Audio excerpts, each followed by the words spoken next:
Matiu te kaumātoru, Matthew 13. I taua rā I haere atua ihu I te whare, ka noho ki te taho o te moana. The same day went Jesus out of the house and sat by the seaside. Nā he rahi e hui kia ia, ka eke ia ki te kaipuke noho ai. I te taku tae anō te hui katoa e tūana. And great multitudes were gathered together unto him, so that he went into a ship and sat, and the whole multitude stood on the shore.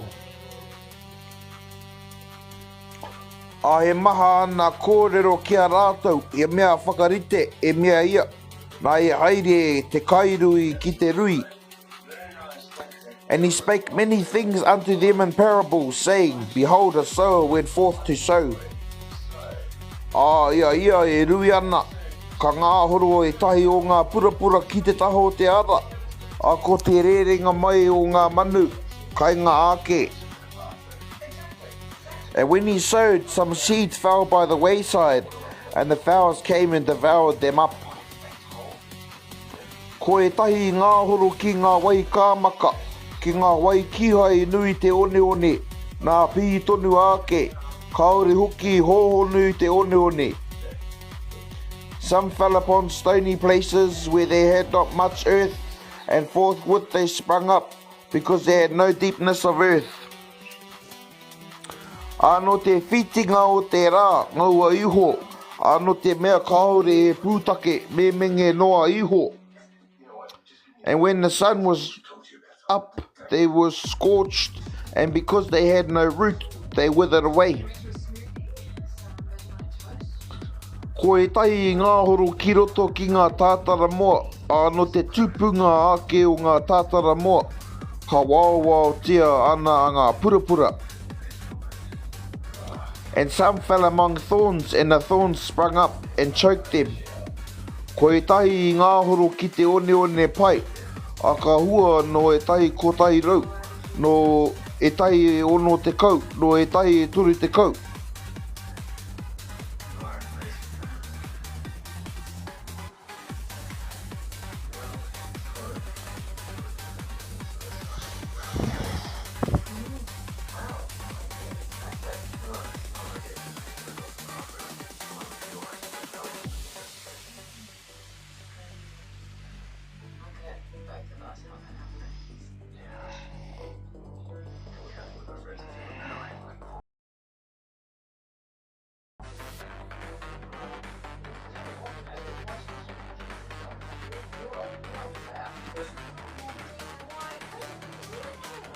But other fell into good ground and brought forth fruit, some 100-fold, some 60-fold, some 30-fold.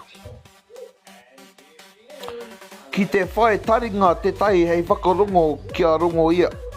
Who hath ears to hear, let him hear.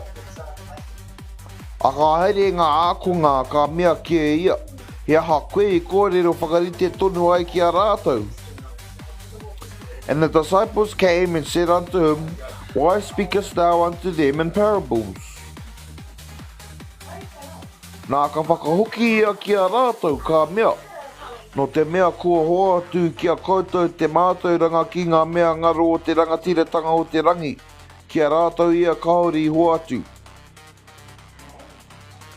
He answered and said unto them, Because it is given unto you to know the mysteries of the kingdom of heaven, but to them it is not given. Ki te whai mea hoki te tai ka hoa atu anō kia ia, a ka maha atu ana. Ki te kaore ia he mea a te tati. Ka tango hia ia ana ake.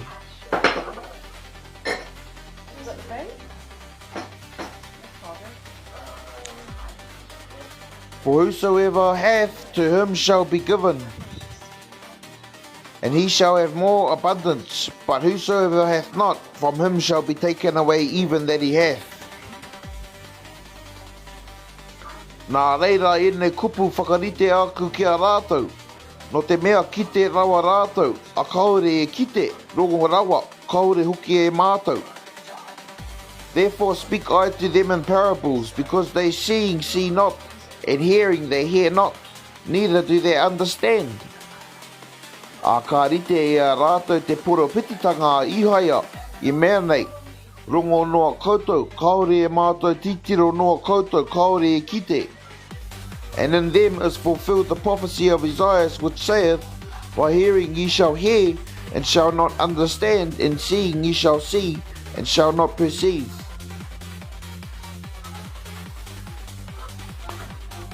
Kua matotoru hoki te ngāko o tēnei iwi, kua pūhoi ngā taringa ki te whakarongo. Ko ngā kānuhi kua oti te whakamoe e rātou, kei kite o rātou kānuhi, kei rongo ngā taringa, a ka mātou te ngāko, nā ka tāhuri rātou a ka whakaorangia e ahau.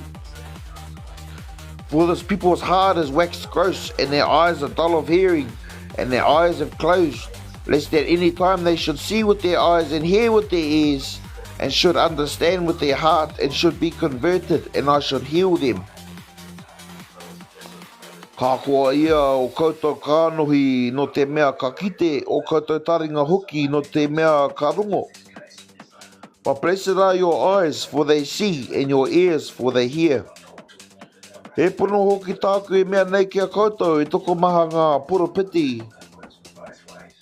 Me ngā tangata tika e hea kia kite I ngā mea, e kite nei koutou, a kaore e kite. Kia rongo hoki ngā mea e rongo nei koutou, a kaore e rongo. For verily I say unto you, that many prophets and righteous men have desired to see those things which ye see, and have not seen them, and to hear those things which ye hear, and have not heard them. Nā whakarongo ki te kupu e whakaritea ki te kairui. Hear ye therefore the parable of the sower.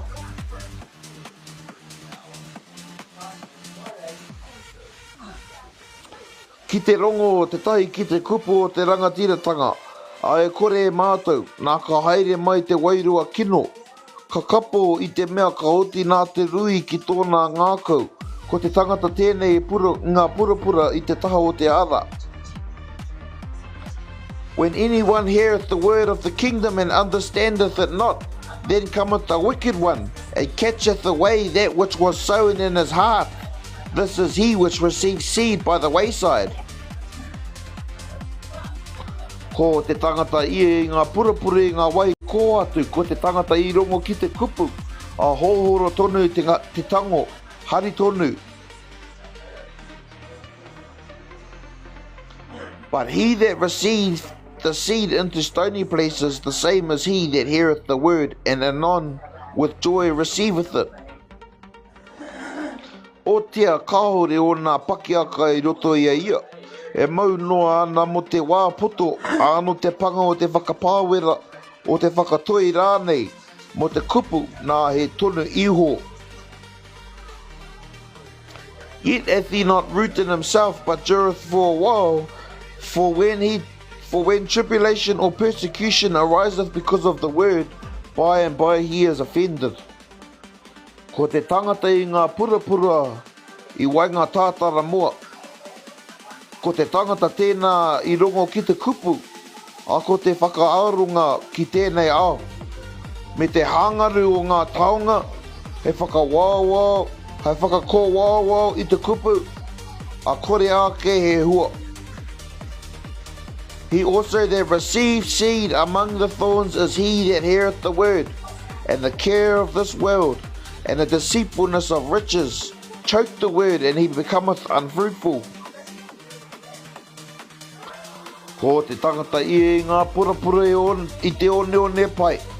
Ko te tangata I rongo ana ki te kupu, ai e mātau ana, ka whaihua, ea ake, no te tai ko tai rau, no te tai ono te kau, no te tai tore te kau. But he that receives seed into the good ground is he that heareth the word and understandeth it, which also beareth fruit and bringeth forth some 100-fold, some 60, some 30. Tēnei ake anō te tai kupu whakarite maka ia ki a rātou, mea ia. Ka rite te rangatiratanga o te rangi, ki te tai tangata I rui te purapura pai ki tāna mara. Another parable put he forth unto them, saying, The kingdom of heaven is likened unto a man which sowed good seed in his field. Ai ngā tangata moe ana, ka haere mai tōna hoariri, ruia eho e taru kino ki wainga witi a haere ana. But while men slept, his enemy came and sowed tares among the wheat and went his way. Anō ka pi ake te rau, ka hua, ka tai ka kitea hoki ngā taru. But when the blade was sprung up and brought forth fruit, then appeared the tares also. Nā ka aere mai ngā pōnunga taua rangatira, ka mea kia ia, e mara, ki hai ia nei koe I rui te purapura pai ki tau mara, no hea rā o nā taru. That's Jordan and that's Mr. Barner and it's Jordan. We're on 110 after 168. And I got 34.55 for petrol. So the servants of the householder came and said unto him, Sir, didst not thou sow good seed in thy field? From whence he then hath it tares? Nā ka kia tu ia ki a rātou, nā te hoariri tēnei e mea, ka tai ka mea ngā pōnunga kia ia, e pai rānei koe kia haere mātou ki te whakawhaiti aua taru. He said unto them, An enemy hath done this. The servant said unto him, Wilt thou then that we go and gather them up? A ka mea ia, kaore kai hutea ngā tahitea te witi, I nā whakawhai ititea ngā taru. But he said, Nay, lest while ye gather up the tares, ye root up also the wheat with them. Tukua kia tuputai, a tai anoa tia te kōtinga, ai te wā o te kōtinga ka mea hau ki ngā kai kōkoti. Matua whakawhaiti I ngā taru, ka paihere ai he paihere kia tāhuna, ko te witi ia me kohi ki te oki whare witi. Let both grow together until the harvest, and in the time of harvest I will say to the reapers, Gather ye together first the tares, and bind them in bundles to burn them, but gather the wheat into my barn. Ke anō te tai kupu whakarite maka ia ki a rātou I mea ia. He rite te rangatiratanga o te rangi ki te puanane. I kawe e te tangata I ruia ki tāna mara. And another parable put he forth unto them, saying, The kingdom of heaven is like to a grain of mustard, seed, which a man took and sowed in his field. E iti rawa ia I ngā purapura katoa ka tupu, ko ia te nui rawa o ngā ota. A whakarākau ana, nā ka rere mai ngā manu o te rangi, ka noho ki o ngā manga. Which indeed is the least of all seeds, but when it is grown, it is the greatest among the herbs, and becometh a tree, so that the birds of the air come and lodge in the branches thereof. Tēnei ake anō te tai kupu whakarite e kōrero tia e ia ki a rātou.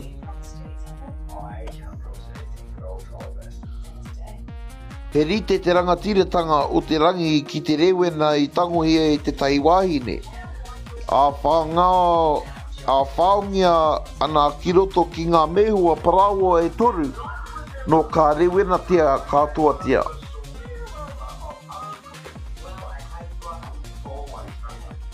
Another parable spake he unto them, the kingdom of heaven is like unto leaven, which a woman took and hid in 3 measures of meal, till the whole was leavened. Ko e nei mea katoa e kōrero te e ihu ki te mano, he mea whakarite a heoe anō ana kupu ki a rātou e kupu whakarite anake. All these things spake Jesus unto the multitude in parables, and without a parable spake he not unto them. Irite ai tā te puropiti kōrero ai, e mea ai, e puaki I tōku māngai ngā kupu whakarite, ka kōrero tia e ahau, ngā mea I ngaro no te timatanga rā anō o te ao. That it might be fulfilled which was spoken by the prophet, saying, I will open my mouth in parables, I will utter things which have not been kept secret from the foundation of the world. Ka tahi ka mahu e ia ihu te mano, ka tomo ia ki te whare, nā ka haere mai ana ākonga kia ia, ka mea. Whakaatu rea mai ki a mātou te kupu e whakaritea ki ngā taru I te mara. Then Jesus sent the multitude away and went into the house, and his disciples came unto him, saying, Declare unto us the parable of the tares of the field. Nā ka whakahoki ia ka mea ki a rātou, ko te kairui o te purapura pai ko te tama a te tangata. He answered and said unto them, He that soweth the good seed is the Son of Man. Ko te mara ko te ao, ko te purapura pai ko ngā tamariki o te rangatiratanga, ngā taru ko ngā tamariki a te kino. The field is the world, the good seed are the children of the kingdom, but the tares are the children of the wicked one. Ko te hoariri rui a ai ko te rewera, te kōtinga ko te mutunga o te ao, ngā kai kōkoti ngō ngā angahira. The enemy that sowed them is the devil, the harvest is the end of the world, and the reapers are the angels. Nāu hui a ana ngā taru, e tāuna ana ki te ahi, ka pēra anō I te mutunga o tēnei ao. As therefore the tares are gathered and burned in the fire, so shall it be in the end of this world. Ka tono te tama a te tangata I ana anahera ki te hui roto I tōna rangatiratanga I ngā mea katoa e tutuki ai te waiwai, I ngā kaimahi anō I te kino. The Son of Man shall send forth his angels, and they shall gather out of his kingdom all things that offend, and them which do iniquity. Akamaka e rātou ki roto ki te omu ahi, ko te wahi tērā o te tangi me te tētea o ngā niho. And shall cast them into a furnace of fire, there shall be wailing and gnashing of teeth. Ko reira te hunga tika whiti ai me te rā I te rangatiratanga o tō rātou e mātua, ki te whaitaringa te tai hei whakarongo ki a rongo ia. Then shall the righteous shine forth as the sun in the kingdom of their Father. Who hath ears to hear, let him hear. E rite anō te rangatiratanga o te rangi ki te taonga huna ki te mara. No te kitenga te tai tangata, nā ka hune ia, a aere ana, he koa hoki nona, nā hokona ana na mea katoa, a hokona ana mai taua maramana.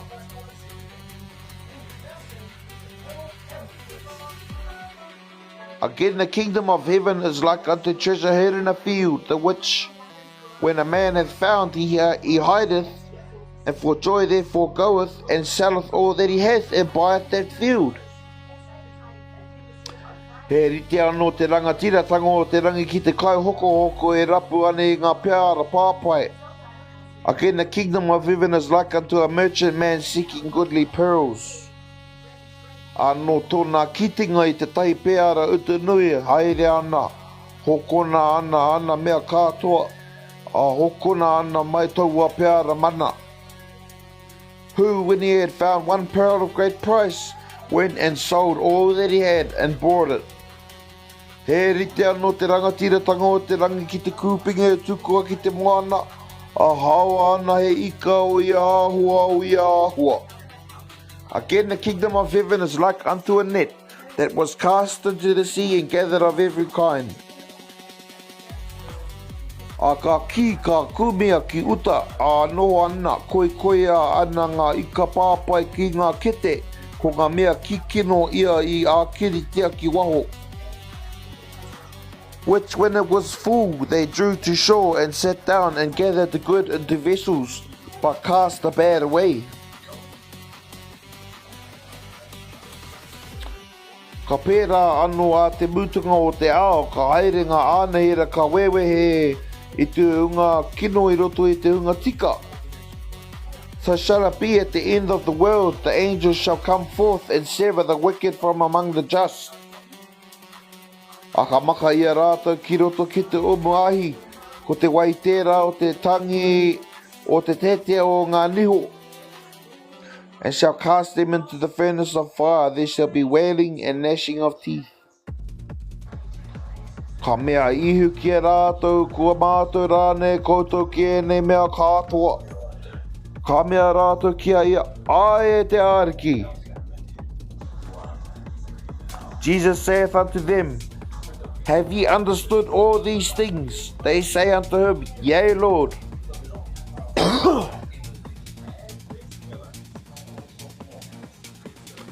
Nā ka mea ia kia rātou, koia te karaipi I a kona ki te rangatira tango o te rangi.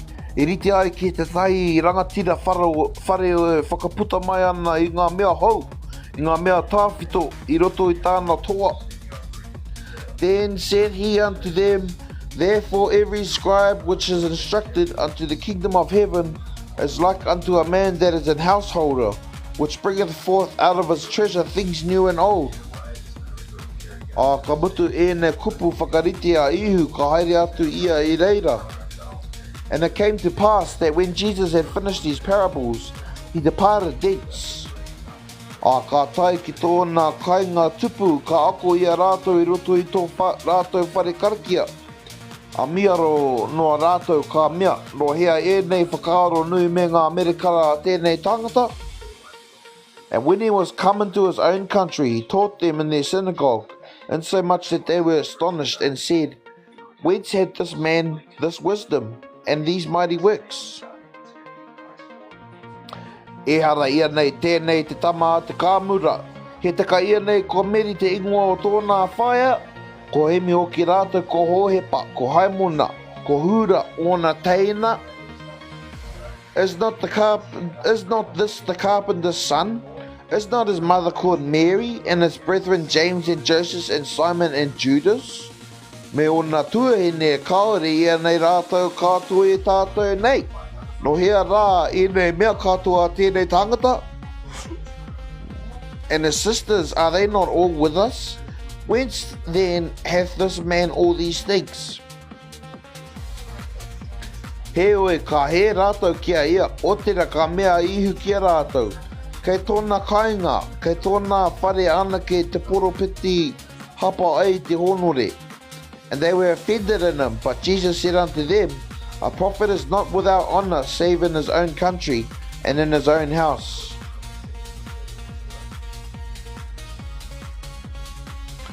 A kiha e maha ngā merekara I mea tea e ia ki reira I tō rātou whakapono kore hoki. And he did not many mighty works there because of their unbelief.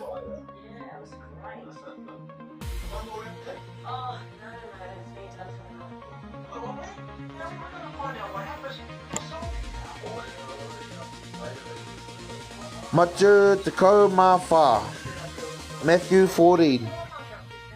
I taua wā ka rongo a herura te titaraki ki te rongo o ihu. At that time, Herod the Tetrarch heard of the fame of Jesus. A ka mea ki ana o pōnunga, ko hoani kairiri tēnei, ko ara mai ia i te hunga mate, a nā reira I mahi ai ngā merekara I roto ia. And said unto his servants, This is John the Baptist. He is risen from the dead, and therefore mighty works do show forth themselves in him. I hopu kia hoki a hoane e herora, a here ana e ia, a maka ana ki te whare here, he mea hoki nā hero riaha, nā te wahine a tōna tuakana a periperi. For Herod had laid hold on John and bound him, and put him in prison for Herodias' sake, his brother Philip's wife. I mea hoki a hoani kia ia, e kore e tika kia riro ia I a koe. For John said unto him, It is not lawful for thee to have her. Ia, e mea ana ki te whakamate ia, ka wei I te mano ka ki tā rātou hoki e puropiti ia. And when he would have put him to death, he fed the multitude because they counted him as a prophet. O tira I te tainga ki te rā whānau o herora, ka kanikani te tamahine a hero I raha. Hero riaha I wainganui I a rātou, a ka au e reka a herora. But when Herod's birthday was kept, the daughter of Herodias danced before them and pleased Herod.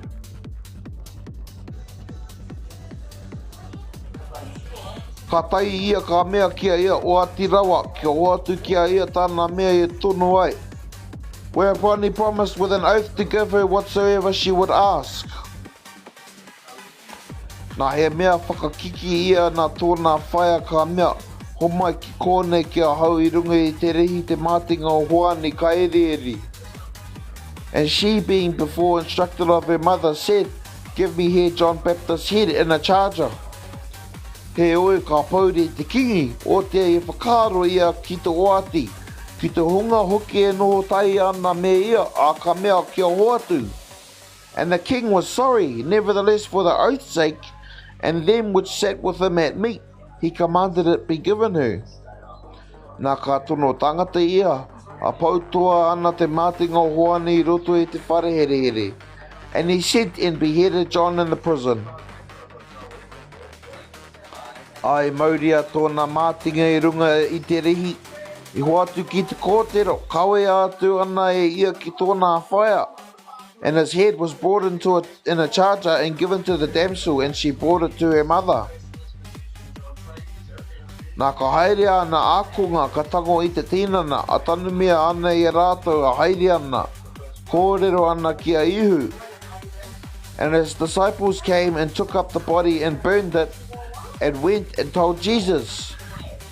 Nā I te rongo ngā o ihu ka haere atu ia I reira rā te kaipuke ki te kōraha, ki te waimotu ke, anō ka rongo te mano, ka aru ia rā uta I roto I ngā pā.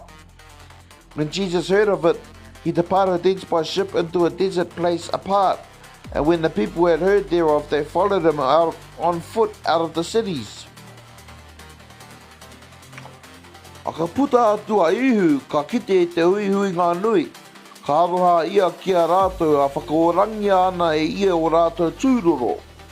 And Jesus went forth and saw a great multitude, and was moved with compassion toward them, and he healed their sick.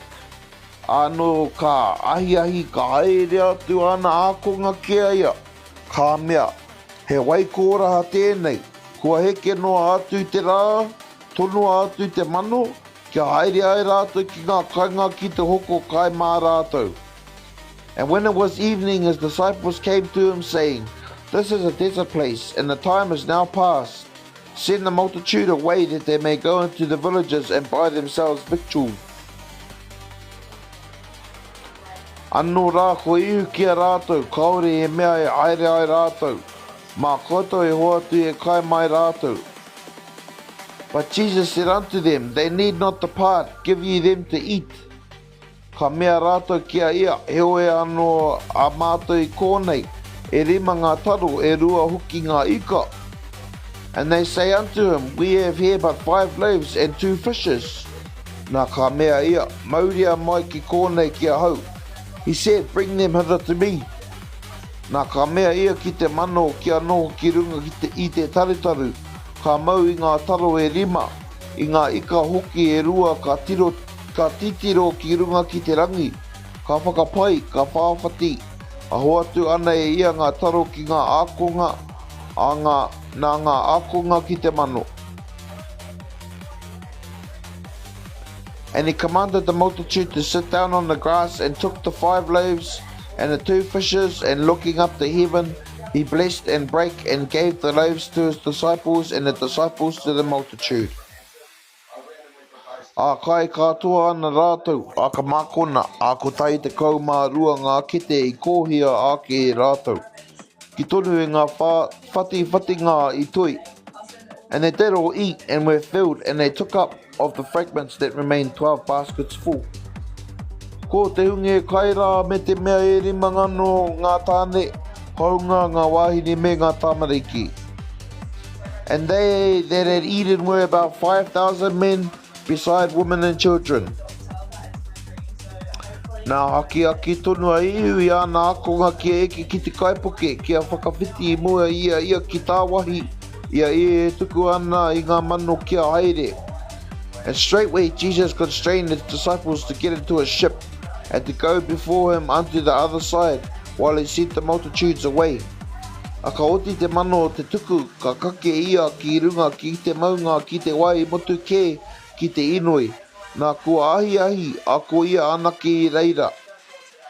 And when he had sent the multitudes away, he went up into a mountain apart to pray, and when the evening was come, he was there alone. Nā tērā te kaipuke te ākina rai te ngaru wainga moana e he huki I te hau. But the ship was now in the midst of the sea, tossed with waves, for the wind was contrary. Ai te whaonga mataaratanga o te pō ka haere a ihu ki a rātou, e haere mauri I rungi te moana. And in the 4th watch of the night, Jesus went unto them, walking on the sea. Ai te kitenga o ngā ākonga ia e haere ana I rungi te moana, ka ihi ka mea, he wairoa ka aue I te wehi. And when the disciples saw him walking on the sea, they were troubled, saying, It is a spirit, and they cried out for fear. Nā kua hohoro te kōrero a ihu ki a rātou, te mea, kia manawa nui ko ahau tēnei aua e wehi. But straightway Jesus spake unto them, saying, Be of good cheer, it is I, be not afraid. Nā ka whakahoki a pita kia ia ka mea, e te ariki ki te mea ko koe tēnā, kia mai a hau kia haere atu kia koe I runga I te wai. And Peter answered him and said, Lord, if it be thou, bid me come unto thee on the water.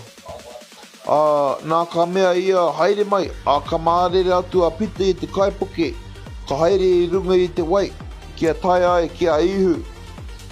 And he said, Come. And when Peter was come down out of the ship, he walked on the water to go to Jesus. O tira ka kite ia I te hau e kaha ana ka wei, a ka timata te tōtou ka karanga ake ka mea a hau e te ariki, whakaorangia. But when he saw the wind boisterous, he was afraid, and beginning to sink, he cried, saying, Lord, save me. Hohoro tonu te tōtoro o te ringa o ihu ka hopu ia, ka mea kia ia, e te tangata whakapono iti I aha koe I ngā kaurua ai. And immediately Jesus stretched forth his hand and called him and said unto him, O thou of little faith, wherefore didst thou doubt? Anō ka eke raua ki te kaipuke e mutu pū te hau. And when they were coming to the ship, the wind ceased. Nā ka haere mai te hunga I runga I te kaipuke, ka koro piko kia ia, ka mea, he pono ko te tama koe a te atua. Then they that were in the ship came and worshipped him, saying, Of a truth thou art the Son of God. Ai tō rātou whitinga atu ka tai ki te whenua o Kene Hāreta. And when they were gone over, they came into the land of Gennesaret. Ka mohi o ngā tangata o taua wahi kia ia, ka tono tangata puta noa i ngā wai tūtata katoa o reira, he kawe mai ngā tūroro katoa kia ia. And when the men of their place had knowledge of him, they sent out into all their country round about, and brought unto him all that were diseased. Ka inoi kia ia kia pākau rātou i ki te tāniko o tōna kākau, aura ake ngā tangata katoa i e pā. And besought him that they might only touch the hem of his garment, and as many as touched were made perfectly whole.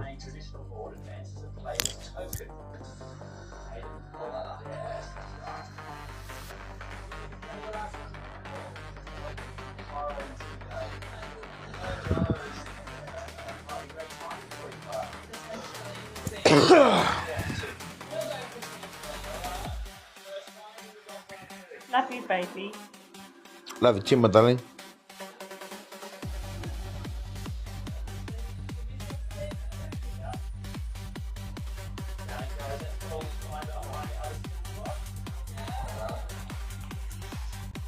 Poko te kaumārima.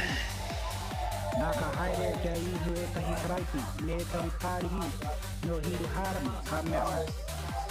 E aha au akonga, a takari ai I te pakarere mai iho a ngā kaumātu.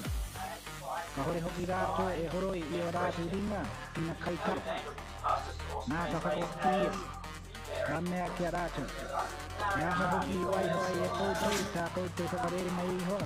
Hei takahi, mō te atu tā te atu e tikoa. Ki ngā hoki te atu. Whakahomare tia tō pāpa me tō whaia. Ki te koutou hoki te tahi I tōna pāpa I tōna whaia. Rānei, kia mate ia, mate rawa. Ka koutou ia hei nea. Ki te mea te tahi ki tōna pāpa ki tōna whaia rānei. Ko tāku mea, he āta kainga mou, ko tapaia atu ki te atu. Nā kaua ia e whakahono I tōna pāpa. E oi, waiho ana e koutou tā koutou whakarerenga I toa. Hei haka whahore e te kutua te atu. E te huma tinihanga I karawa tā iae hoa piti ai mō koutou I mea. Te ini nei ko rātou nuku hei whakahono e nuku. Nā tarano atu ia hara o rātou maka. Mau rakia no rātou kia hau. Ko tā rātou nei hoki e hakaako ai. Ko ngā hakahau ka te tangata. A karanga tia nei ia e mana kia ia ka mea kia rātou. Kia rongo, kia māta. E kore te tangata e kote I te mea e tāpoko ana ki te māngai. Engari te mea e puta mai ana I roki te māngai. Mā te mā e poko ai te tangata. Nei reira ka haere ana aponga ka mea kia ia. I mō hiangara ane koe I kea ngā pārihi, I tō rātou rongonga, I taua kutu. Nā ka whakahoki ia tā mea. Ka hutia ngā huri katoa, ki hai I whakatōkia e tōku Matiu I te rana. Waiho atu rātou, e makapo rātou e arahi ana I te makapo. I te arahi ana I te makapo, ka takatahi rāua I te waikere. Ka whakahokia pita ka mea kiai, ka kāpuria e mātou te me kutu hakariki. Ka mea ihu, kei te kuare tunu anō koutou. Ki anō koutou I mātou noa, ko ngā mea katoa e tāpoko atu ana ki te māngai, ka riro ki roto ki te kōpū, e ākiriti ana ki te poka. Tēnā, ko ngā mea e pura mai ana I te māngai, e haere ake ana I te nākau, mā ena e poke ai te tangata. Nō rato hoki no te mākau, te puta ngāke o ngā hakaro kino, o ngā kohuru, o ngā pūremu, o ngā moipuku, o ngā pāhai, o ngā hakapai teka, o ngā kōhuku. O ngā mea ene e noa I te tangata. Tēnā ko te kai me ngā ringa ki hai I horoia, e hore te tangata e noa I tēnā. A ka haere atu I ihu I reira ka ama ki ngā wāhi o taira o hairena. Nā ko te haunga mai o wāhi o te kahi wahine. E kānani. Nā kāna ki aia tā mea. E te ariki e te tamarau. Ki aroha ki a hau. Tāku tangahine he nai o kina tiana e te rewa. Nā ko horani putu I kata hoki ai ki aia. Nā ka haere mai ana apama o te hoki aia ka mea. Tono kia haere. E tanga ana hoki nui I a tāke. O tira ka whakahoki e ka mea. Heoi ngā mea I tono mai ai a hau ko ngā hipi ngaro o te whare o I haraira. Ka haere tonu mai tērā ka koropiko ki aia ka mea. E te ariki kia putu tau hakaro ki a hau. Nā ka whakahoki rea ka mea. E haere te tika kia tangohia te taro a ngā tanuki kia maka mā ngā kuri. Ka mea tērā, haera e te ariki. E kai ana anu ngā kuri I ngā konga e ngā hoa iho ana I te tepu a o rātu amati. Ka tai ka whakahoki a iho, ka mea ki aia. E tai, me ati tau hakapono. Mai ho I tā I pai ai. A o rāke kāna tamahine I tau la puano. Nā ka whakatika ihu I reira ka haere ki te taho te mono o ka iho. Ka kake ana I te maunga noho ana I reira. E rahi hoki te hui I haere ki aia I a rātua noa ngā kopa, ngā matapo, ngā wahangu, ngā mutu, me te tia rātu. A tuko iho e rātu ki ngā waiwai o ihu. A whakaorania na rātu e ia. Ni haro noa te mano I tō rātu kitina I ngā wahangu e tōre rana. I ngā mutu e orana. I ngā kopa e hairana. Ngā matapo e titiroana. A whakaproedia tiana e rātu te atua o I harai. Nā ka kana tia e ihu ana akonga ka mea. Te aroha ana hau, te hui nei. Ka tau nei hoki o rātu rā e maho nā ki a hau. Ka hore hoki rā rātu kai. E kore a hau e pai te whenua kukutia ke heno ki te ara. Nā ko te mea tanga a ana akonga ki aia. No hea tātou taro I te koraha. E makona e tēnei ope nui. Nā ka mea ihu ki a rātu. E hia a koutou taro. Ka mea rātu e whitu. Me ngā ika munohi. Toru nei. Nā ka mea ia ki te mano kia noho ki te whenua. Ā ka mau ia ki ngā taro e whitu I ngā ika. Ka whakawhetai, ka whapati, ka hoatea nei ia ki ngā akonga. Ngā akonga ki te mano. Nā kai ana rātu katoa, ka makama. E whitu hoki ngā kete I kohia e rātau. I tonu I ngā whatipatinga I tuai. Ko te hunga I kai e whāmano ngā tāne aunga ngā wāhine ngā tamaniki. Ka oti te mano e tonu atu e ia, ka eke ia I te kaipuke ngā tui I ngā wāhi o makaranga.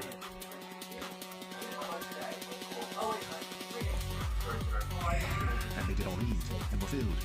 And they took up of the broken meat that was left, 7 baskets full. And they that did eat were 4,000 men, besides women and children.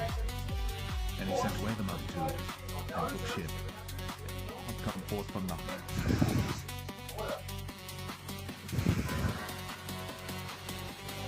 And they did all eat and were filled. And they took up of the broken meat that was left, 7 baskets full.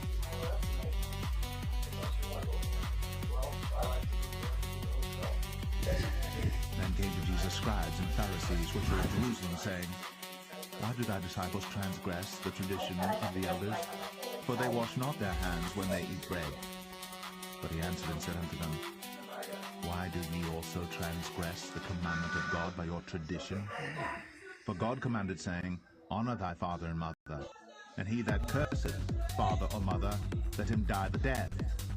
But ye say, Whosoever shall say to his father or his mother, It is a gift, by whatsoever thou mightest be profited by me, and honor not his father or his mother, he shall be free. Thus have ye made the commandment of God of none effect by your tradition. Ye hypocrites, well did Isaiah prophesy of you, saying, This people draweth nigh unto me with their mouth, and honoreth me with their lips, but their heart is from me. But in vain they do worship me, teaching for doctrines the commandments of men. All the multitude said unto them, Hear and understand, not that which goeth into the mouth defileth a man, but that which cometh out of the mouth, this defileth a man. Then came his disciples and said unto him, Knowest thou that the Pharisees were offended after heard this saying? But he answered and said, Every plant which my heavenly Father hath not planted shall be rooted up. Let them alone. They be blind leaders of the blind. If the blind lead the blind, both shall fall into the ditch. Then answered Peter and said unto him, Declare unto us this parable. And Jesus said, Are ye also yet without understanding? Do not ye yet understand that whatsoever entereth in at the mouth goeth into the belly, and is cast out into the draught? But those things which proceed out of the mouth come forth from the heart, and they defile the heart. For out of the heart proceed evil thoughts, murders, adulteries, fornications, thefts, false witness, blasphemies. These are the things which defile a man. But to eat with unwashen hands defileth not a man.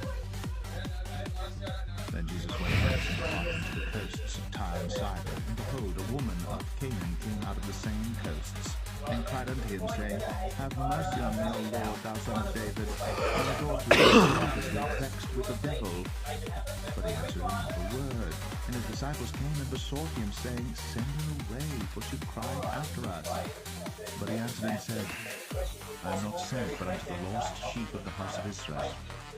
Then came she and worshipped him, saying, Lord, help me. But he answered and said, It is not meet to take the children's bread and to cast it to dogs.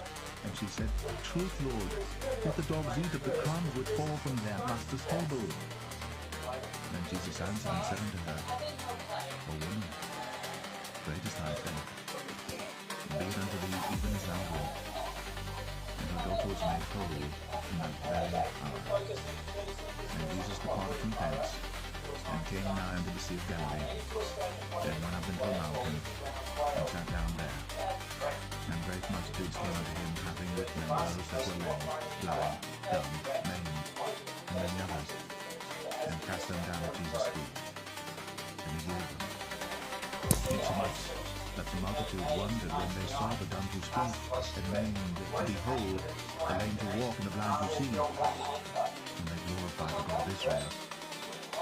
Then Jesus called his disciples unto him and said, I have compassion on the multitude, because they continue with me now 3 days, and have nothing to eat.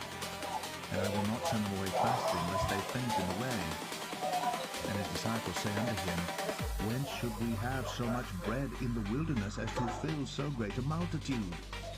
And Jesus said unto them, How many loaves have we? And they said, 7, and a few little fishes. And he commanded the multitude to sit down on the ground.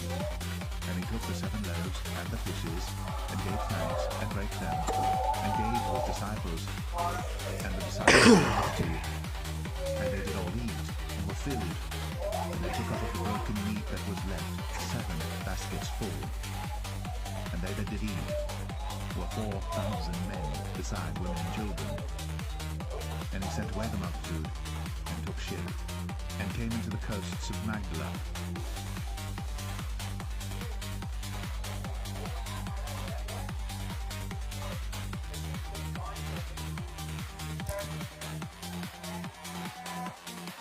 Upoko te kaumaono.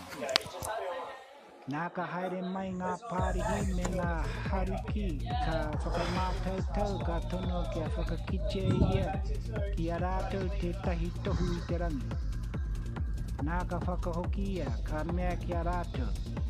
Ka ahi ka mea koutou he papi e nā he whero te rangi.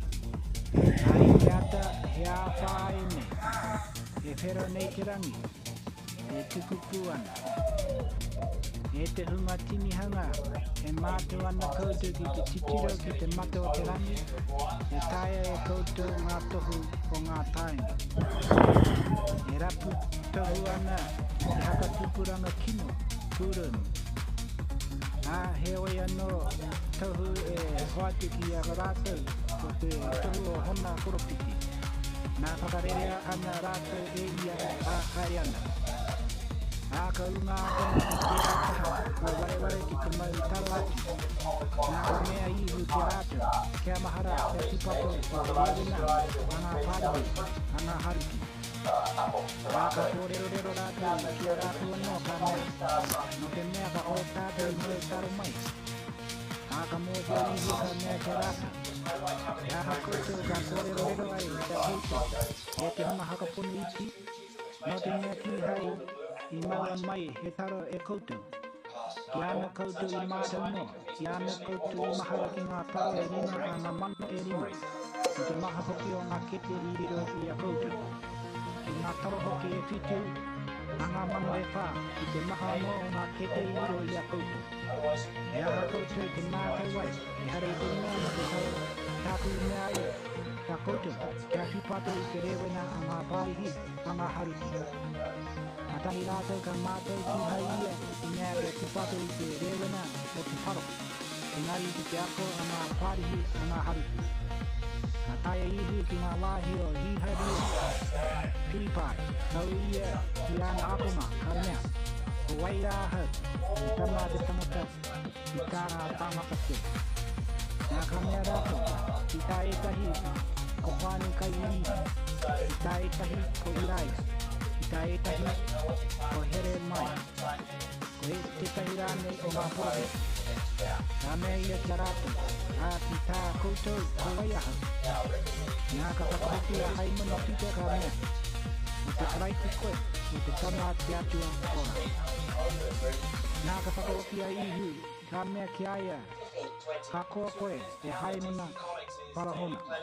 E hara hoki i te kiko i te toto. Nāna tēnei i whakakite kia koe, engari nā tōku Matiu i te rana. Nā ko tāpu kupu anō tēnei kia koe, o pita koe, a ka hana ia hei, taku hāhi i renga ki tēnei kama. E kore anō he tai, taua hāhi e ngā kuaha o te reina. Ka hote anō he hau kia koe nā ki o te hokia tanga te rana. A ka au e here ai i te whenua e here anō i te rana. Ka au hoki e wewete ai i te whenua e wete ki anō i te rangi. Nei reira ka whakatūpato ia i ana akonga. Ke kaua e kōrero tia rātou i te tangata o te karaiti ia. No reira mai anō i tīmata ai a ihu te hakatu ki ana akonga. O tako te tikanga ke haere ia ki hiru harama. A he maha ngā mamai e mamai ai ia i ngā kaumātea, i ngā tohuma nui, i ngā karaiti, a ka whakamate ia a hei te toru o ngā rā ka ara. Nā ka maua tika ki aia, ka anga whakahea ki tāna ka mea. Aue, kauaka e te ariki, kauaka rā tēnei e pā ki a koe. Nā ka tahuri ia, ka mea ki a pita, haere ki nuri ia hau e hātana. E tupititanga waiwa e koe ki a hau. Ka hore hoki o mākau i ngā mea a te atua engari i a te tangata. Nā tahi e ihu ka mea ki ana akonga. I te mea tahi tētahi te haere mai ki te whai a hau. I whakakahore ia, e ia anō. Me amo tōna ri te kāre ai i a hau. Ki te whai hoki te tahi de ora, ka mate anō ia.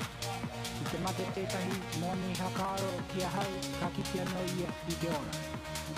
E aha hoki te pai ki te tangata ki te riro i aia te ao katoa, a ka bore he ora mona. E aha hoki tā te tangata e hoatu ai he utu mona kia ora. Tēnei ake hoki ka haere mai te tama te tangata. Rātou ko ana anahera i rungi te kōria o tōna Matiu. A ko reira ki tēnei dutu o tāna mai. I pono tāko e mea nei ki a koutou. Tēnei anō e tahi e tū nei e kore e pāna e te mate. E kite rā anō i te tama te tangata e haere mai ana i runga i tōna rangatira tama.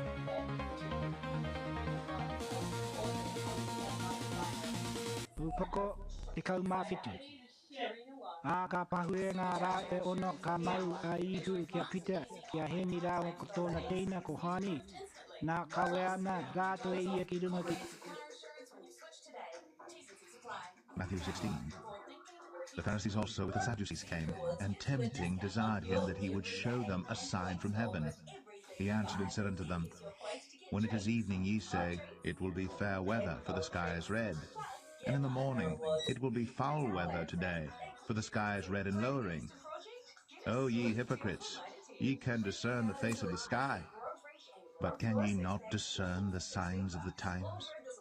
A wicked and adulterous generation seeketh after a sign, and there shall no sign be given unto it, but the sign of the prophet Jonas. And he left them and departed. And when his disciples were come to the other side, they had forgotten to take bread. Then Jesus said unto them, Take heed, and beware of the leaven of the Pharisees and of the Sadducees. And they reasoned among themselves, saying, It is because we have taken no bread. Which when Jesus perceived, he said unto them, O ye of little faith, why reason ye among yourselves, because ye have brought no bread? Do ye not yet understand, neither remember the 5 loaves of the 5,000, and how many baskets ye took up? Neither the 7 loaves of the 4,000, and how many baskets ye took up? How is it that ye do not understand that I spake it not to you concerning bread, that ye should beware of the leaven of the Pharisees and of the Sadducees? Ka tai rātou ka mātou kia I a mea kia tūpatu te rewena o te taro. Engari te ao ko ngā parehi I ngā haruki. When Jesus came into the coasts of Caesarea Philippi, he asked his disciples, saying, Whom do men say that I, the Son of Man, am? And they said, Some say that thou art John the Baptist, some Elias, and others Jeremiah, or one of the prophets. He saith unto them, But whom say ye that I am? And Simon Peter answered and said, Thou art the Christ, the Son of the living God. And Jesus answered and said unto him, Blessed art thou, Simon Bar-Jonah, for flesh and blood hath not revealed it unto thee, but my Father which is in heaven. And I say also unto thee, that thou art Peter, and upon this rock I will build my church, and the gates of hell shall not prevail against it. And I will give unto thee the keys of the kingdom of heaven. And whatsoever thou shalt bind on earth shall be bound in heaven, and whatsoever thou shalt loose on earth shall be loosed in heaven. Then charged he his disciples that they should tell no man that he was Jesus the Christ. From that time forth began Jesus to show unto his disciples how that he must go unto Jerusalem, and suffer many things of the elders and chief priests and scribes, and be killed, and be raised again the 3rd day. Then Peter took him and began to rebuke him, saying, Be it far from thee, Lord, this shall not be unto thee. But he turned and said unto Peter, Get thee behind me, Satan, thou art an offence unto me, for thou savorest not the things that be of God, but those that be of men. Then said Jesus unto his disciples, If any man will come after me, let him deny himself, and take up his cross, and follow me. For whosoever will save his life shall lose it, and whosoever will lose his life for my sake shall find it. For what is a man profited if he shall gain the whole world and lose his own soul? Or what shall a man give in exchange for his soul? For the Son of Man shall come in the glory of his Father with his angels, and then he shall reward every man according to his works. Verily I say unto you, there be some standing here which shall not taste of death till they see the Son of Man coming in his kingdom.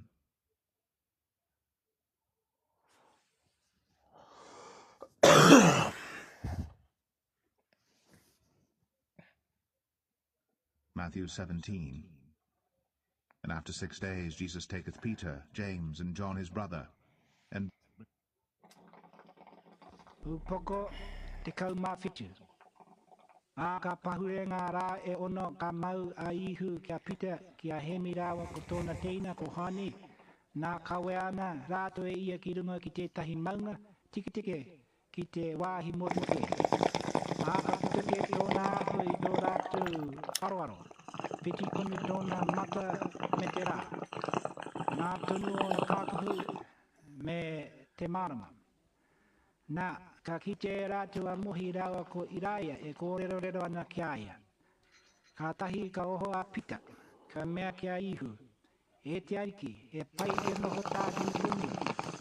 E pai koe ma mātou e hana e tahi wharau ki kone kia toru. Kia ko tahi mau, kia ko tahi mo mohi, kia ko tahi mo iraia. I ai anō e kōrero ana nā ka tau maru iho te kapua marama i rungi i a rātou. Nā he reo no te kapua e mea ana. Ko tāku tama tēnei i aroha ai, ko tāku i ahua reka ai, whakarongo ki aia. Anō ka rongo ngā konga, ka takoto tāpapa rātou, he nui hoki te tō rātou wehi. Nā ka haerea ihu ka pā kia rātou, ka mea, whakatika, kaua e wehi. Anō ka rāke o rātou kanohi, ka hore he tangata i kitea e rātou, ko ihu anake. Nā i a rātou e he keihoa nei te maunga, ka whakatupato ihu i a rātou ka mea. Kaua e kōrero tia ki te tangata, te mea i kitea nei. Kia rāke rā anō te tama te tangata i te hunga mate. Ā ka ui ana akonga ki aia ka mea. E aha ngā kaipi ka mea ai, ko iraia, kia mātua puta mai. Nā ka haka hoki a ihu ka mea ki a rātou. Ko iraia no e mātua puta hei whakatika i ngā mea katoa. Tāku ia, tēnei kia koutou. Ko taino mai a iaia, a ki hai rātou mohi o kia.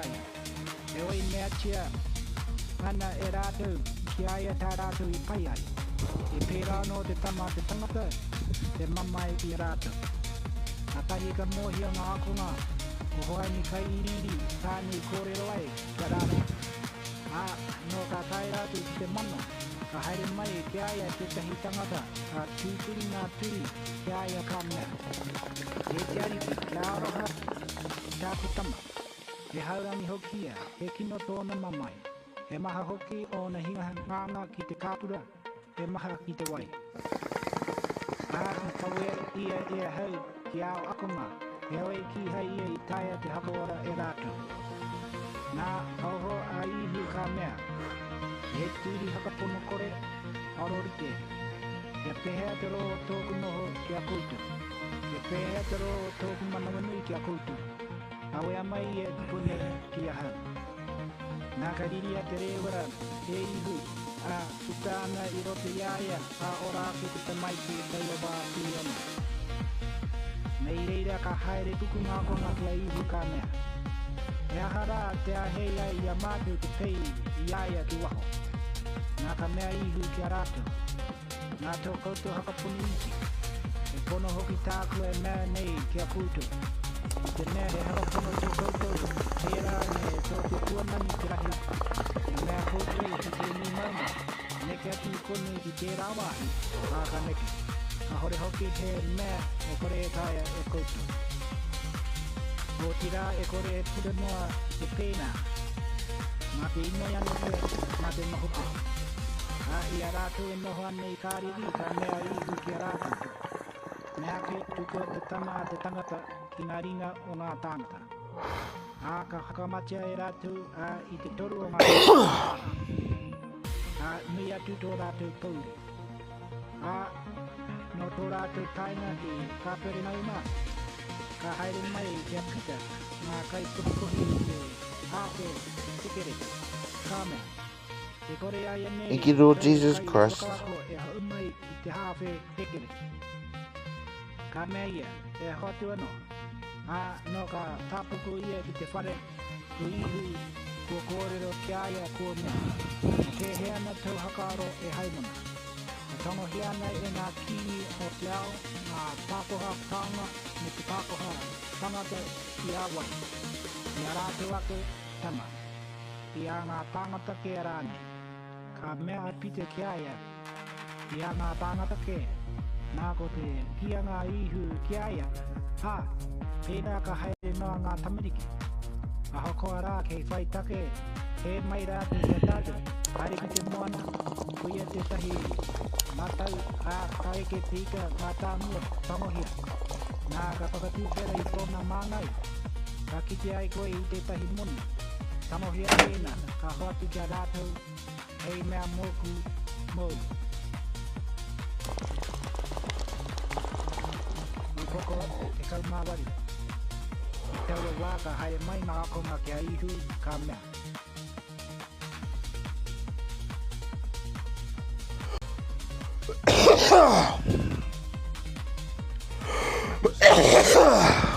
After 6 days, Jesus took Peter, James, and John his brother, and bring them up into an high mountain apart, and was transfigured before them. And his face did shine as the sun, and his raiment was white as the light. And behold, there appeared unto them Moses and Elias talking with him. And answered Peter, and said unto Jesus, Lord, it is good for us to be here. If thou wilt, let us make here 3 tabernacles, one for thee, and one for Moses, and one for Elias. While he yet spake, behold, a bright cloud overshadowed them. And behold, a voice out of the cloud which said, This is my beloved Son, in whom I am well pleased. Hear ye him. And when the disciples heard it, they fell on their face and were sore afraid. And Jesus came and touched them and said, Arise, and be not afraid. And when they had lifted up their eyes, they saw no man save Jesus only. And as they came down from the mountain, Jesus charged them, saying, Tell the vision to no man, until the Son of Man be risen again from the dead. And his disciples asked him, saying, Why then say the scribes that Elias must first come? And Jesus answered and said unto them, Elias truly shall first come, and restore all things. But I say unto you that Elias is come already, and they knew him not, but have done unto him whatsoever they listed. Likewise shall also the Son of Man suffer of them. Then the disciples understood that he spake unto them of John the Baptist. And when they were come to the multitude, there came to him a certain man kneeling down to him, and saying, Have mercy on my son, for he is a lunatic and sore vexed. For oft times he falleth into the fire, and oft into the water. And I brought him to thy disciples, and they could not cure him. Then Jesus answered and said, O faithless and perverse generation, how long shall I be with you? How long shall I suffer you?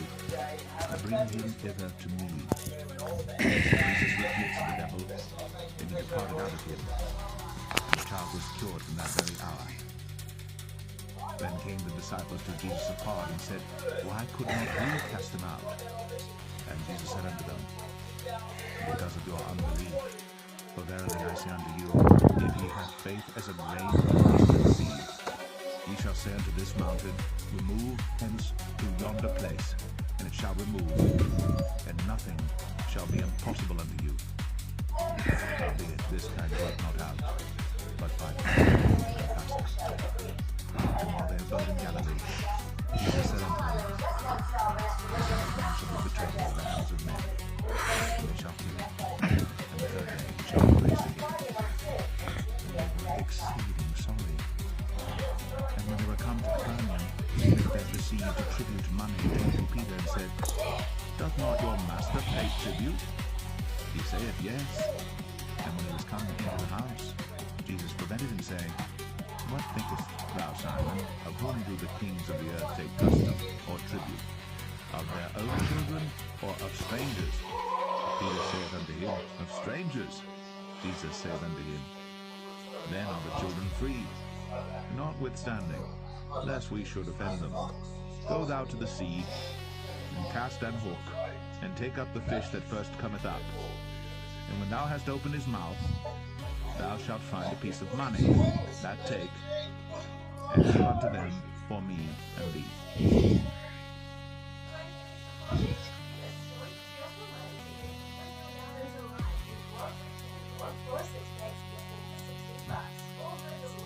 Upoko tau ngā wari. I taua wā ka haere mai ngā apura kia ihu ka mea. Ko wai te nui rawa i te rangatira tanga o te ranga. Nā ka karangatia e ihu ke tahi te mai ki nohi nohi. Ka whakatūria e ia ke waine nui i a rātou. Ka mea, e pono tāku e mea nei kia koutou. Ki te kore koutou e tāhuri, a e pēnei me ngā tameriki i nohi. Te kore koutou e tamu ki te rangatira tanga o te rangi. Nā, ki te whakaiti tētahi ala, ka rite ki tēnei te mai ki nohi nohi. Koia te nui rawa I te rangatira tanga o te ranga. Ki te mana ko tētahi te maiti nohi pēne, te hakaro hoki ki tōku inga, te mana ko ana ki ahi. Tēnā ko tēni, ka he I tētahi tangata, tētahi o ene mea no nohi e hakapona nei ki a hau. Nui ke te pei ki aia me I haka werea, ki tōna kaki te koha te mira kaihe, me I pungaia ia I te rire o te moana. Aue te mate mo te ao I ngā take he. Ko tinga takoto rawa hoki te putonga mo ngā take he. Ko tia aue te mate mo tērā tangata e putai te take he. Ki te he koe I tauringa, I tau waiwai rānei, hotoa, makatu. Pai ke hoki mau te tomo ki te ora he kopa, he ringa mutu, I te maka I te ahi, kātunu. He ringa rua, he waiwai rua. I te he hoki koe I tau kanohi, ki karohia e makātu. Pai ke hoki mau te tomo kanohi tahi te I te maka kanohi rua ki te kāpuro o te heni. Kia mahara e whakahāwea ki tētahi o ene mea nohi. Tā kakati hoki tēnei kia koutou. E te tiro tonu ana o rātou amahera I te rani ki te kanohi o tōko matua I te rani. I haere mai hoki te tama te tangata I te hakaora I te mea I mara. Te hea tō koutu haka. Ki te mea he rai ngā hipi a tētahi tangata. Ka hoti ki tētahi e kore te nei e waihoa e ia ngā iwa te kauma iwa. Ka haere I runga I ngā maunga rapu ai I te mea I hoti te ke. I te kitea e pono tāko e mea nei ke koutou. Te rāki tōna hari ki tau hipi. I te hari ki ngā iwa te kauma iwa I hai I ko piti ke. Wai hoki ka hore he ngā kau o tō koutu matu I te rangi kia moro tētahi o ene mana no. Ki te hara tau tīna ki a koe. Hau, korero kia tōna hara ki aia. Kōrua anaki. Ki te hakarongo ia ki a koe. Hariro ia koe tau tīna. Ki te koe ia e hakarongo. Kawe atu he hoa mau ki a koe tahi. Kia tokorua rāne. Kia mau ai ngā kupu kato I ngā māngai o ngā kai whakarongo tokorua. Tokotori rāne. Ki te pake ia ki a rāua kōrero kia ki te hahi. Ki te pake anō ia ki te hahi. Me waihoe koe hei tautangata hei tīpika.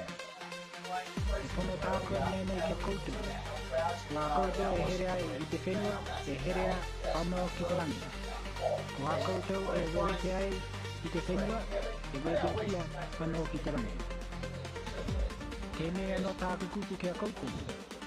I te mea ka toko iwa o koutou e rite tahi ana ngā hakaru I te henua o tētahi mea e ino iai rāua I nei ngā no mōrāua e tōku Matiu I te rangi. Nā, te wāhi e hakamine ai te huna tokorua, tokotou rānei, te hakaru ki tōku ingoa, e reira ki waimini I a rātau. Atahi ka haere pita ki aia ka mea, e te ariki, te ahia ngā haranga o tōku teina ki ai, me tāku hakarere noi rāua I tōna hau, te ahitu. A mea ihi ki aia, a koe a hau e mea ki aia te akutu, engari, kia riki te kau pitu. Koia ka riki ai te rangatira tano te rangi I te tahi kini. I mea kia kōrero kia ki aia, ānironi ke ana kunu. Tā ka tīma te ia te ui. Ka kaua ki aia he tanaka te kaumana ngā taranaka I ai. A te kai awa ia he utu. Ka mea tōna riki ke hokona ia. Tana wahine, me ana tamariki, me ana tāngo katoa, hei hakauti. Nā ka tāpapa ihoa, tawa pononga, ka tora piko ki aia ka mea. E te ariki, Kia tahana kia hau, a ka utua katoa tia hau kia koe. Nā ka oho I te aroha, te ariki o taua punama. Tuku ana iaia a whakarere anō tia iho ia ana moni tārewa. Ewe te putanga o taua punanga ki waho, ka kite I tētahi o ona hoa punanga. O tahi rau ana tene iaia, nā hopu ki ane ia, mō tia iho te kasi, e te ki ano utua tākumana. Eoi tāpako ana tōna hoa punanga ki ona wāwai, ka ino I ke aia ka mea. Ke atahanga ki a hau, a ka utua ka tō tia hau ke ape. Eoi hae ana, matana I aia ki te whare here here, ke utua ka tō tia rāno te nama. Eoi, ma te kikina o ona hoa punanga I taua mea. Nui atu, tō rāne a haere ana, Makāturi ana ki tō rā te wariki, ngā mea katoa I mea tia. Ka tahi ka karanga tōna ariki I aia ka mea ki aia. Pononga kino, I hakarere anō tia hau, taua moni tārewa tō ia koe, nā au hoki ino I ki a hau. E hara oti te tika kia tohungia e koe, tō hoa pononga mea hau hoki I tohu ia koe. Nā ka riri tōna ariki a tuku ana ia ki ngā kai whakamamai kia utua katoa tia rāno tāna nama. Te rāno e pērā tōku Matiu I te rangi kia koutou. Ki te kore e hakarere no tia I roto I o koutou ngākau ngā he o tēnei o koutou. I don't even know if I've seen a James Bond film. What? Yeah, I know one of them's got Matthew a 18. James Bond in it. At the same time came the disciples unto Jesus, saying, Who is the greatest in the kingdom of heaven? Diamonds or rubies. And Jesus called a little child unto him, and set him in the midst of them, and said, Verily I say unto you, except ye be converted, and become as little children, ye shall not enter into the kingdom of heaven. Whosoever therefore shall humble himself as this little child, the same is greatest in the kingdom of heaven. And whoso shall receive one such little child in my name receiveth me. But whoso shall offend one of these little ones which believe in me, it were better for him that a millstone were hanged about his neck, and that he were drowned in the depth of the sea. Woe unto the world because of offenses, for it must needs be that offenses come. But woe to that man by whom the offense cometh. Wherefore, if thy hand or thy foot offend thee, cut them off, and cast them from thee. It is better for thee to enter into life halt and maimed, rather than having 2 hands or 2 feet to be cast into everlasting fire. And if thine eye offend thee, pluck it out, and cast it from thee. It is better for thee to enter into life with 1 eye, rather than having 2 eyes to be cast into hell fire. Take heed neither to these little ones. For I say unto you, that in heaven their angels do always behold the face of my Father which is in heaven. For the Son of Man is come to save that which was lost. How think ye, if thou hast 100 sheep, and one of them be gone astray, doth he not leave the 99 and go into the mountains and seeketh that which is gone astray? And if so be that he find it, verily I say unto you, he rejoiceth more of that sheep than of the 99 which went not astray. Even so, it is not the will of your Father which is in heaven, that one of these little ones should perish. Moreover, if thy brother shall trespass against thee, go and tell him his fault between thee and him alone. If he shall hear thee, thou hast gained thy brother. But if he will not hear thee, then take with thee 1 or 2 more, that in the mouth of 2 or 3 witnesses every word may be established. And if he shall neglect to hear them, tell it unto the church. But if he neglect to hear the church, let him be unto thee as an heathen man and a publican. Verily I say unto you, whatsoever ye shall bind on earth shall be bound in heaven, and whatsoever ye shall loose on earth shall be loosed in heaven. Again I say unto you, that if 2 of you shall agree on earth as touching anything that they shall ask, it shall be done for them of my Father which is in heaven. For where 2 or 3 are gathered together in my name, there am I in the midst of them. Then came Peter to him and said, Lord, how oft shall my brother sin against me, and I forgive him? Till 7 times? Jesus saith to him, I say not unto thee until 7 times, but until 70 times. Musician and composer Lily Ukulani was the only reigning queen of where